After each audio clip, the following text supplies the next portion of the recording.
বন্ধুগণ নমস্কার। আমি শীতাংশু বলছি। ধর্মেন্দ্র প্রধান এখন প্রাক্তন কেন্দ্রীয় শিক্ষামন্ত্রী।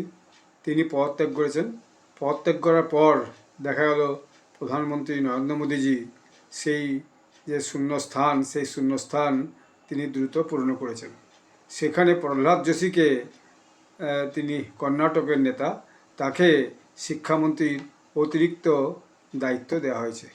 তো এই অতিরিক্ত দায়িত্ব পাওয়ার পরে তিনি অবশ্য সাথে সাথেই তার কাজ শুরু করে দিয়েছেন। তিনি গত শনিবার তার দপ্তরের আধিকারিকদের নিয়ে, উচ্চ যে আধিকারিকরা আছে তাদের নিয়ে বৈঠকেও বসেছিলেন। কারণ তিনি এটা অবশ্যই বুঝেছেন যে এই যে নিট পরীক্ষার ফলের জন্য সারা দেশে যে অস্থিরতা তৈরি হয়েছে, নিট পরীক্ষার পেপার লিক হওয়ার জন্য, তারপর সিবিএসসির পেপার লিক হওয়ার জন্য, এটা তার কাছে একটা অতিরিক্ত চাপ। কারণ আগামী দিনে আরও অনেক পরীক্ষা টরীক্ষা হবে, ফলে তার আগে তাকে সমস্ত বিষয়টাকে খুব বেশি দুরস্ত করে নিতে হবে, অর্থাৎ অনেক স্বচ্ছ করে নিতে হবে এবং বিষয়টা শক্ত করে নিতে হবে। যদিও সরকার আগামীকাল নতুন যে পরীক্ষা নীতি তার নিয়ে একটা বিল সংসদে পেশ করবেন সে কথা আছে। তো সেই বিলটা সরকার কি পেশ করেন এবং তাতে কী ধরনের নির্দেশ এবং দিশানির্দেশিকা থাকে, সেটা আগামী দিনে বিভিন্ন পরীক্ষার ক্ষেত্রে খুবই গুরুত্বপূর্ণ হতে চলেছে। তবে একটা ব্যাপার পরিষ্কার, যে এইরকম ঘটনা কেন্দ্রীয় সরকারের শিক্ষা দপ্তরে অন্তত আগের দিনে আর হবে না, সেরকম একটা লিক প্রুফ ব্যবস্থা কিন্তু ধর্মেন্দ্র প্রধান অলরেডি করে গেছেন। কারণ দ্বিতীয়বার যে নিট পরীক্ষা হয়েছে, সেই নিট পরীক্ষা অ্যাবসলিউট লিক প্রুফ হয়েছে। তার জন্যে কিছু সোশ্যাল মিডিয়া চ্যানেলকেও বন্ধ করে দেওয়া ছিল, যার মাধ্যম দিয়ে এই সমস্ত পরীক্ষার কোশ্চেনপত্র বা উত্তরপত্র বেরিয়ে যায়। দ্বিতীয় হচ্ছে যে কোশ্চেন পেপার ট্রান্সফার এক জায়গা থেকে আরেক জায়গা, সেন্ট্রাল যে প্রিন্টিং স্টেশন থেকে অন্য জায়গা, সেই ট্রান্সফার সেটাও বিকেন্দ্রীকরণ করা হয়েছে। বিকেন্দ্রীকরণ করা মানে সেটার যে জেনারেল পদ্ধতি ছিল সেই পদ্ধতিকে বাদ দিয়ে এখন মিলিটারি যে ব্যবস্থাপনা আছে, সৈন্য ব্যবস্থাপনার মধ্য দিয়ে পাঠানোর ব্যবস্থা করা হয়েছে, যাতে করে আগামী দিনে কোনোভাবেই বান্ডিল খুলে কেউ কোশ্চেনপত্র লিক না করতে পারে। দ্বিতীয় হচ্ছে যে মনে করা হচ্ছে যে আগামীকাল যদি সেই এটা প্লেস হয়, যে নতুন শিক্ষা বিশেষ করে পরীক্ষা যে পদ্ধতি, সে ছাত্রছাত্রীদের জন্য সেই পরীক্ষা পদ্ধতি নিয়ে যে বিষয়টা সবচেয়ে বেশি গুরুত্ব দেওয়া হবে, সেটা হচ্ছে যে হয়তো এমন হতে পারে যে স্টেট ওয়াইজ আলাদা কোশ্চেন হবে, একই ধরনের কোশ্চেন কিন্তু রাজ্যওয়ারি আলাদা হবে, এবং এমনভাবে পাঠানো হবে কোন স্টেটে কোন কোশ্চেন পেপার পাঠানো হবে সেটা একবারে পরীক্ষার্থীদের হাতে না পৌঁছানো পর্যন্ত কেউ বুঝতেও পারবে না, এরকম একটা অনেকে অনুমান করছেন।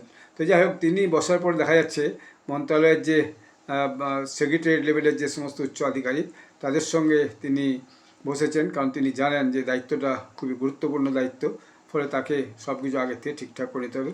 ফলে তিনি বসার পরে দেখা গেলো যে শিক্ষাক্ষেত্রে যে সমস্ত পরিযোজনা চলছে সেই পরিযোজনাগুলোকে তিনি সবার কাছ থেকে বুঝে নেন, বিভাগীয় কার্য বুঝে নেন, কে কোন দায়িত্বে আছে, কে কোন দায়িত্ব পালন করছে, সেগুলো সব তিনি বুঝে নেন এবং সেটা তিনি বিস্তৃত সমীক্ষাও করেন যে কোনটার কোথায় কী অবস্থা আছে, কী ঘাটতি আছে, কোথায় কী পরিবর্তন হবে ইত্যাদি। এর মধ্যে আপনারা জানেন যে ওই যে নিটের যে টেস্ট এক্সামিনেশন যারা নেয়, এনটিএ ন্যাশনাল টেস্টিং এজেন্সি, তার তো অনেক 40-45 জন আধিকারিককে বরখাস্ত করা হয়েছে, কারণ তারা যথেষ্ট দায়িত্ব নিয়ে যে বিষয়টা তাদের গুরুদায়িত্ব পালন করেনি, সেটা তার একটা কারণ। এর আগেই যে দপ্তরের যে প্রধান আধিকারিক ছিলেন তাকেও সরকার বহিষ্কার করেছে, ফলে পুরো প্রশাসনটাকে, এনটিএ প্রশাসনটাকে সরকার একদম পুরো ট্রান্সপারেন্ট করার চেষ্টা করছে। এইটা একটা ব্যাপার।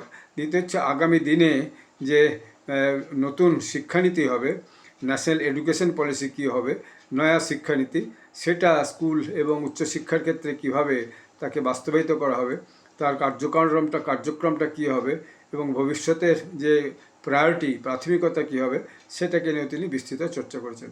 শিক্ষা যে মন্ত্রণালয় আছে, সেই শিক্ষা মন্ত্রণালয়ের অর্থাৎ যে এডুকেশন মিনিস্ট্রি, সেই এডুকেশন মিনিস্ট্রির যে এই যে লিডারশিপের পরিবর্তন হলো, এর সাথে সাথে দেখার দরকার আছে যে প্রহ্লাদ যোশী এই মন্ত্রণালয়ের যে বিভিন্ন প্রকল্পগুলো আছে সেই প্রকল্পগুলো কীভাবে তিনি আগে বাড়িয়ে নিয়ে চলেন এবং শিক্ষাক্ষেত্রে যে সমস্ত সুধারের দরকার, অর্থাৎ যে সমস্ত যে এডুকেশান যে রিফর্মসের দরকার, সেই রিফর্মসগুলো আগে কীভাবে গতি পায় সেটাও দেখার আছে। কারণ এই যে দেখা গেল একটা বিষয় যে শিক্ষানীতি যে রিফর্ম দরকার বা শিক্ষা পদ্ধতির যে রিফর্ম দরকার সেটা খুব বোঝাই যাচ্ছে।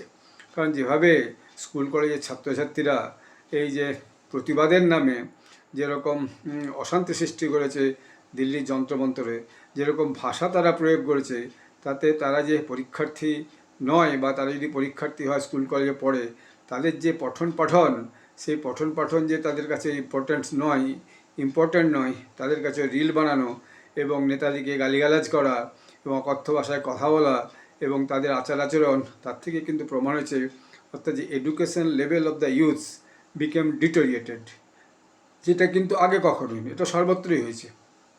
তো বিষয়টা হচ্ছে যে এইটা আগে কখনো দেখা যায়নি। গতকাল দেখছিলাম যে কলকাতাতেও কী হয়েছে, কলকাতাতে যে বাম ছাত্র সংগঠনের যে মিছিল বেরিয়েছিল, সেখানে দেখা যাচ্ছে সেখান থেকে যে গুন্ডাগর্দি করে কিছু সাংবাদিকের উপর আক্রমণ করা হয়েছে এবং তাদেরকে উন্ডেড করা হয়েছে। তো তাতে আবার সেই বাম নেতানেত্রীরা কেউ কোথাও জাস্টিফাই করার চেষ্টা করেছে। অবশ্য দেখা গেল তাদেরই একজন বাম উকিল নেতা তিনি পরে বলেছেন যে এই ঘটনাকে সাংবাদিকদের আক্রমণ করাকে কোনোভাবে জাস্টিফাই করা যায় না। এটা যদি এই বিষয়ের সঙ্গে প্রাসঙ্গিক নয়, তবুও বলছি জাস্টিফাই করা যায় না যে বাম ছাত্ররা আগে কখনো এরকম কোথাও করেনি। তো তারা এমন দিনে ডাকলো যে সেখানে আবার এই উপদ্রবীরা ঢুকলো, থাগসরা ঢুকে যে অশান্তি করলো এবং সারা কলকাতাকে কালকে প্রায় একরকম বিকেল দিকটা অচল করে দিয়েছিল। বহু মানুষের যাতায়াতের ক্ষেত্রে বহু অসুবিধা হয়েছে, বহু মানুষ অনেক দেরিতে বাড়ি ফিরেছে, ট্রেন চলাচলে বিঘ্নিত হয়েছে, বাস চলাচলে বিঘ্নিত হয়েছে, বহু লোককে হেঁটে শিয়ালদা যেতে হয়েছে। আমি খোঁজখবর করছিলাম, আমার বন্ধুরা বা পরিচিতরা যারা যাতায়াত করে হচ্ছে কালকে একটা বিকেলের দিকে ওখানে ডিসরাপশন কন্ডিশন কাটছে সারা কলকাতাতে। তো এরকম তার মানে কি শিক্ষাতে একটা ঘাটতি হয়ে গেছে যে মিটিং মিছিল করা, গণতান্ত্রিক অধিকার প্রয়োগ করা, ব্যক্তি স্বাধীনতা, বাক স্বাধীনতা আনলিমিটেড নয়। আমি বাক স্বাধীনতা বলে যাকে খুশি যা খুশি বলতে পারি না, বাক স্বাধীনতা একটা লিমিটেশন আছে। You have the right to freedom of expression, but that to a limited extent, not beyond that.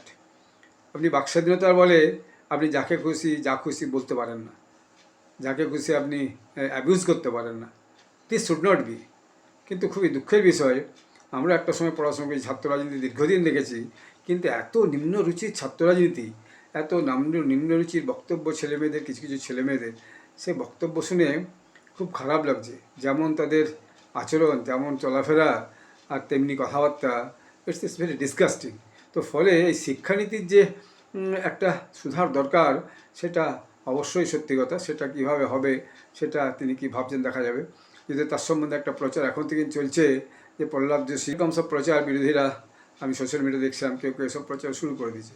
তো একটা লোককে দায়িত্ব দিলে তো তাকে তো দায়িত্ব দিয়ে কাজ করার সুযোগ দিতে হবে এবং সে কীভাবে এই যে একটা শিক্ষানীতি কীভাবে রিফর্ম করেন তিনি নিশ্চয়ই চেষ্টা করবেন, এই আশা আমরা রাখি। তারপর বিশ্বাস রাখতে হবে, বিশ্বাস থেকে কাজ করার সুযোগ দিতে হবে। একটা মানুষ দায়িত্বই নেওয়ার আগেই যদি কিছু লোক সমালোচনা করতে শুরু হয়, তাহলে পরে কারো পক্ষে কাজ করে আগামী দিনে সম্ভব হবে না এবং সুচারুরূপে সে কাজ করতে পারবে না। তারপর একটা প্রচণ্ড এমনিতেই একটা চাপ আছেই, দায়িত্ব নেওয়ার পথে একটা মানসিক চাপ থাকবে। ফলে we should give him time to deliver, to plan, to reform the education sector, to ensure that test exams questions not leaked out before the exam, so that student become frustrated for that issue. এইগুলো আগামী দিনের জন্য আমাদেরকে অপেক্ষা করে তার কাছ থেকে কী কী আমরা পাই সেটা দেখতে হবে। তিনি নিশ্চয়ই প্রাণপণ চেষ্টা করবেন, এটা আমরা আশা রাখি। এবং তিনি যথেষ্ট অভিজ্ঞ মানুষ, তিনি নিশ্চয়ই আগামী দিনে এই ব্যাপারে যথেষ্ট উদ্যোগ নেবেন। প্রয়োজন বোধে তিনি এই ব্যাপারে যারা বিশেষজ্ঞ, শিক্ষা সংক্রান্ত বিষয়ে যারা বিশেষজ্ঞ, তাদের সঙ্গে নিশ্চয়ই পরামর্শ করবেন, কোনো টিম তৈরি করবেন বা কোনো কমিটি তৈরি করবেন, করে বিষয়টাকে নিয়ে সর্বস্তরে আলোচনা করে একটা শিক্ষা ব্যবস্থার সুধার, বিশেষ করে পরীক্ষা ব্যবস্থায় যাতে কোনো রকম গোলমাল না হয়, সেটা আগামী দিনের জন্য সুনিশ্চিত হবেই, এই বিশ্বাসটা আমার আছে। আপনার সবাই ভালো থাকবেন। ধন্যবাদ। জয় হিন্দ। বন্দে মাতরম।